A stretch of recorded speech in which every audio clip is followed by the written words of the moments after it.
जय हिंद बच्चों कक्षा 11वीं त्रैमासिक परीक्षा विषय भौतिक शास्त्र का जो हम लोग अभी तक सॉल्यूशन कर रहे हैं, इसमें सबसे अंतिम क्वेश्चन आज करेंगे जो कि 4 अंक वाला प्रश्न है। ठीक है, और एक न्यूमेरिकल क्वेश्चन है जिसमें अथवा सहित अपन लोग 2 क्वेश्चन करने जा रहे हैं। तो मैं आप लोगों को दोनों क्वेश्चन यहाँ पर दिखा देता हूँ।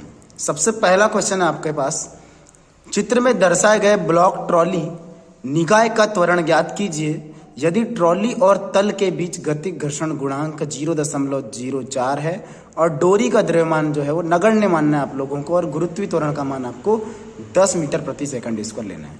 चित्र आप लोग अच्छे से देख लीजिए एक बार, ठीक है ना। तो चलिए इस क्वेश्चन को अपन लोग स्टार्ट करते हैं। बच्चों, मेरा नाम है मुकुंद यादव, मैं आप सभी का यादव सर पीसीएमबी क्लासेस में स्वागत करता हूँ। तो सेम मैं आप लोगों के सामने डायग्राम यहाँ पर बना चुका हूँ, तो मैं आप लोगों को अब यहीं से समझाऊंगा, ठीक है ना। और यहाँ पर आप लोगों को इस ट्रॉली का त्वरण ज्ञात करना है। अब त्वरण ज्ञात करने के लिए सबसे पहले तो आप लोगों को अपना दिमाग तेज कर लो, क्योंकि ये क्या है, न्यूमेरिकल क्वेश्चन है, थोड़ा सा टाइम लगेगा, अच्छे से समझना पड़ेगा। समझ रहे हो ना, इसलिए आप लोग एकदम तैयार होकर बैठिए। अब देखो, तो सबसे पहले यहाँ पर ब्लॉक ट्रॉली का द्रव्यमान आपको 20 किलोग्राम दिखाई दे रहा होगा, और ये डोरी के साथ एक यहाँ पर पिंड का या फिर किसी वस्तु का यहाँ पर वस्तु को संयोजित कर दिया गया है जिसका द्रव्यमान कितना है, 3 किलोग्राम। तो होता क्या है इसमें, जैसे जैसे वस्तु जो है ना ये नीचे आते जाएगी, जो ट्रॉली है वो आगे बढ़ते जाएगी। तो इस ट्रॉली का आप लोगों को, ब्लॉक ट्रॉली का त्वरण आप लोगों को ज्ञात करके देना है। तो मान लेंगे भी अपन लोग ब्लॉक ट्रॉली का द्रव्यमान स्मॉल ए है, त्वरण जो है वो स्मॉल ए है करके। तो चलिए देखते हैं फटाफट। तो सबसे पहले बोलते हैं कि दिया हुआ है घर्षण गुणांक का जो मान दिया है, किसका, म्यू का मान। घर्षण गुणांक को अपन लोग म्यू से दर्शाएंगे, है ना, 0.04। तो इसको आप लोग म्यू के भी बोल सकते हो, क्योंकि यहाँ पर ये गतिक घर्षण गुणांक है। अगला गुरुत्वीय त्वरण का मान उसने लेने बोला है क्या, 10 मीटर प्रति सेकंड स्क्वायर। उसके बाद ब्लॉक ट्रॉली का त्वरण जो है आपको ज्ञात करना है। तो सबसे पहले देखते हैं ट्रॉली की गति के लिए। तो मैं आपको थोड़ा सा समझा देता हूँ यहाँ पर कि जब ये जो है ना वस्तु जो है जब नीचे आती है तो इस पर ट्रॉली पर तनाव बल कार्य करता है इस दिशा में, जो कि तीर की दिशा आप लोगों को दिखाई दे रही होगी। और आपको ये भी पता होना चाहिए कि जब वस्तु आगे की ओर बढ़ती है तो घर्षण बल जो है उसकी विपरीत दिशा में, गति की विपरीत दिशा में। तो ट्रॉली अगर आगे गति करेगी तो घर्षण बल उसके पीछे की ओर लगेगा। तो ये घर्षण बल का जो मान है वो ये है ना, जो कि उस ओर लग रहा है। अब यहाँ पर क्या होता है, इस वस्तु का जो भार है वो नीचे की ओर लगता है और अभिलंब प्रतिक्रिया बल जो है ऊपर की ओर लगता है। तो जो आर का जो मान है वो mg के मान के इक्वल होता है। ये दोनों एक दूसरे को संतुलित करते हैं, मतलब आर की जगह में आप लोग क्या ले सकते हो, mg ले सकते हो। तो सबसे पहली बात आप लोग देखिए, ट्रॉली की गति के लिए सूत्र लगाना है हमको, गति का द्वितीय नियम लगाना है यहाँ पे, बल बराबर द्रव्यमान गुणा त्वरण। अब यहाँ पे बल का मान क्या होगा बेटा, तो बल का टोटल मान जो होता है क्या होता है, देखो बता रहा हूँ। इस ट्रॉली पे यहाँ पर ये दोनों तो एक दूसरे को संतुलित कर रहे हैं, लेकिन यहाँ पर देखिए ये जो ट्रॉली है आगे बढ़ रही है, मतलब इस तनाव बल का मान ज्यादा है, तभी तो इधर का बल ज्यादा रहेगा, तभी तो वस्तु इधर आएगी ना। तो इस बल का मान अधिक है और इस बल का मान कम है। तो यहाँ परिणामी बल जो होगा ज्यादा, बड़ा वाला बल माइनस छोटा वाला बल। तो यहाँ पे तनाव बल में से छोटा वाला जो बल है एफ के गति जो घर्षण बल है उसको माइनस करना पड़ेगा। तो ये परिणामी बल आ गया। तो बल बराबर द्रव्यमान का मान हो जाएगा क्या, 20 किलोग्राम, और त्वरण अपन लोगों ने मान ली स्मॉल ए, ठीक है। तो 20 ए हो जाएगा समीकरण नंबर 1। लेकिन हमको पता है कि एफ के बराबर म्यू के इंटू आर। वैसे ही जो स्थित अगर आप लोगों को वस्तु अगर मान लो उसकी स्थैतिक घर्षण निकालते हो आप लोग, तो वो एफ एस बराबर म्यू एस इंटू आर आता है। तो यहाँ एफ के बराबर म्यू के इंटू आर, एफ के बराबर म्यू के का मान 0.04 रख दिया, एम का मान ये आर जो है वो mg के बराबर, तो mg रख दिया अपन लोगों ने। इसको आगे हल करते हैं तो 0.04 हो जाएगा। द्रव्यमान जो है उसका 20 किलोग्राम है और गुरुत्वीय त्वरण का मान 10 लेने बोल रहा है। जब हम लोग गुणा करेंगे तो 4 दूनी 8 और 8 एकम 8, ठीक है ना। और फिर यहाँ पे डबल जीरो लगेगा, देखो मैं आपको गुणा करके बताता हूँ। 4 दूनी 8 और 8 एकम 8 हो जाएगा। उसके बाद यहाँ से 1 जीरो, ये वाला 1 जीरो, फिर दशमलव लगेगा 2 अंक के बाद। तो 2 अंक बाद मतलब ये हो जाएगा 8.00। तो इसका मतलब F के बराबर कितना न्यूटन आ रहा है आपका, 8 न्यूटन आ रहा है। अब आप लोग देख लीजिए समीकरण नंबर 1 से। तो समीकरण नंबर 1 आपको बोल रहा है T माइनस एफ के बराबर क्या है, 20A।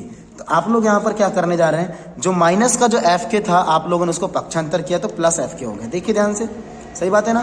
तो T बराबर 20A और एफ के की जगह में क्या आ जाएगा, 8। समीकरण नंबर हो जाएगा 2। तो अभी तक हम लोगों ने ट्रॉली की गति के लिए बात की। अब हम लोग बात करने वाले हैं क्या, गुटके की गति के लिए। तो ये देखो जो गुटका है वो नीचे की ओर है, तो बोलेंगे बल बराबर द्रव्यमान गुणा त्वरण। तो बेटा इस गुटके पर तनाव बल लग रहा है ऊपर की तरफ और भार लग रहा है किधर की तरफ, नीचे की तरफ। और आपको पता है कि गुटका जो है वो नीचे की तरफ आ रहा है। अब नीचे की तरफ आ रहा है मतलब ये वाला बल का मान ज्यादा होगा, सही बात है कि नहीं। जो ज्यादा ताकत लगाएगा, देखो यार बीच में अगर वस्तु रखी रहेगी, अब मान लो इस तरफ एक व्यक्ति खींच रहा है, इस तरफ एक व्यक्ति खींच रहा है, जो ज्यादा ताकत लगाएगा वस्तु उसकी तरफ चले जाएगी ना।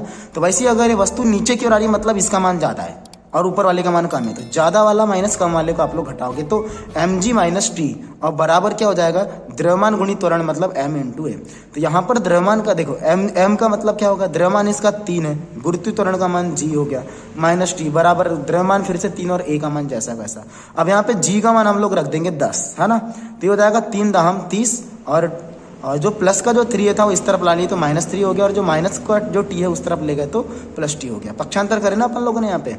आगे देखिए, तो यहाँ पे t बराबर आपको क्या दिख रहा होगा, 30 माइनस 3a, है ना। तो समीकरण 2 और 3 को ध्यान से देखिए, तो यहाँ पर लेफ्ट हैंड साइड दोनों के इक्वल है। तो जब भी लेफ्ट हैंड साइड इक्वल होता है, देखो यहाँ पे इसका मान भी यहाँ लेफ्ट में t है और यहाँ पर भी t है, तो जब भी लेफ्ट हैंड साइड इक्वल होता है तो राइट इक्वल राइट करना पड़ता है। तो इसका राइट बराबर इसका राइट, है ना। तो इसका राइट क्या है, 20a + 8 बराबर इसका राइट क्या है, 30 माइनस 3 है। अब a वाले को एक तरफ कर लो तो ये हो जाएगा 20a, उधर से पक्षांतर करो -3 को इस तरफ ला के +3 हो जाएगा, और +8 को उस तरफ भेजोगे तो -8।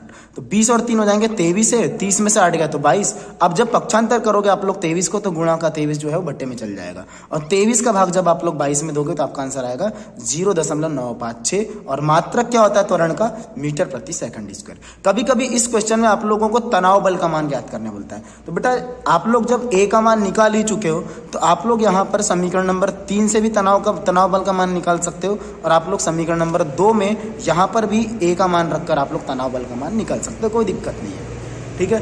वैसे ही आप लोग देखते हैं अगले क्वेश्चन में चलते हैं अपन लोग। तो अगला क्वेश्चन हम लोगों को बोलता है कि 300 मीटर त्रिज्या वाले किसी वृत्ताकार सड़क का ढाल 15 डिग्री है, यदि सड़क और रेस कार के बीच का घर्षण गुणांक अगर 0.2 है, ठीक है, तो फिसलने से बचने के लिए रेस कार की अधिकतम अनुमत चाल बोलते हैं, अनुमेय चाल है, वो आपको ज्ञात करना है। जबकि 10-15 का मान आपको देके रखा है 0.27।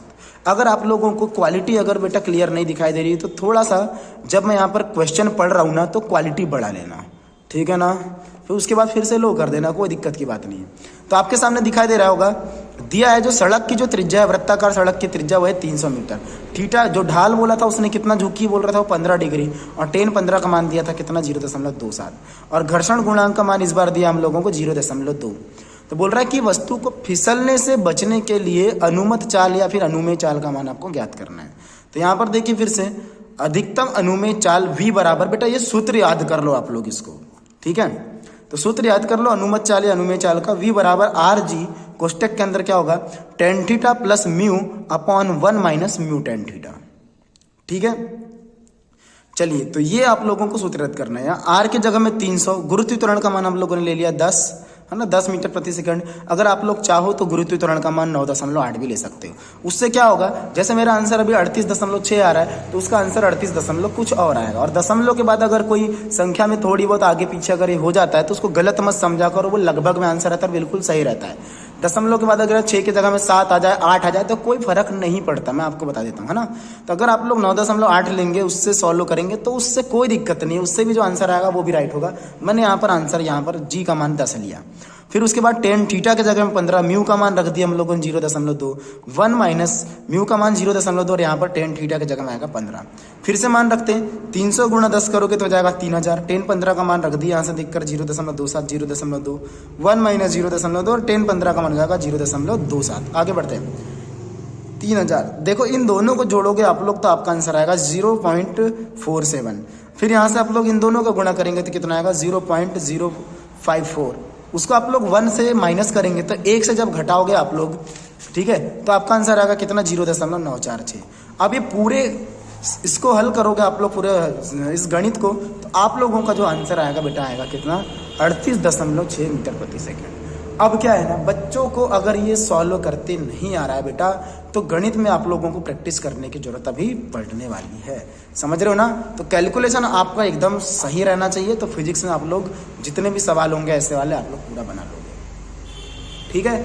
तो ये आप लोगों का कक्षा 11वीं त्रैमासिक परीक्षा का पूरा सॉल्यूशन मैंने करवा चुका हूँ बच्चों।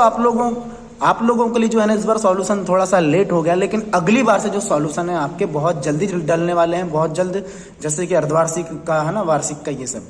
तो आप लोगों को अगर वीडियो पसंद आ रहा है, बिल्कुल एकदम समझ में आ रहा है और अच्छा लग रहा है आप लोगों को, अगर लग रहा है कि हाँ ये वीडियो हमारे लिए जो है वो लाभदायक है और हम लोगों के लिए सहायता प्रदान कर रहा है, तो आप लोग इस वीडियो को लाइक करो, अपने दोस्तों में फैलाओ पूरा ज़्यादा से ज़्यादा, और चैनल को अगर अभी तक सब्सक्राइब नहीं किए हो तो ज़रूर सब्सक्राइब कर लो। ठीक है बच्चों, तो चलिए मिलते हैं फिर आगे अगले वीडियो में। तब तक के लिए सभी बच्चों को मेरा जय हिंद।